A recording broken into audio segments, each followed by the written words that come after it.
Alors nous, notre groupe, c'est Caput Draconis, donc on est constitué de 3 élèves de l'école de design et de 3 élèves de Polytech.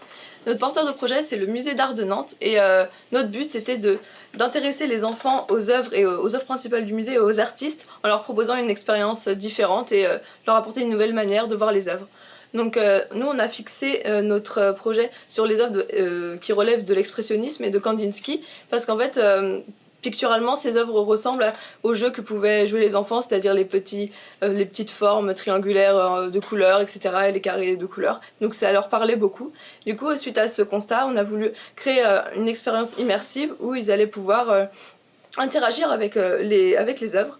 Donc on est parti d'analyse d'images, donc ça c'est notre technologie d'entrée, et notre technologie de sortie c'est la 3D. Du coup ce qu'on a voulu créer c'est un système où l'enfant allait avoir des cartes qui sont distribuées par le musée.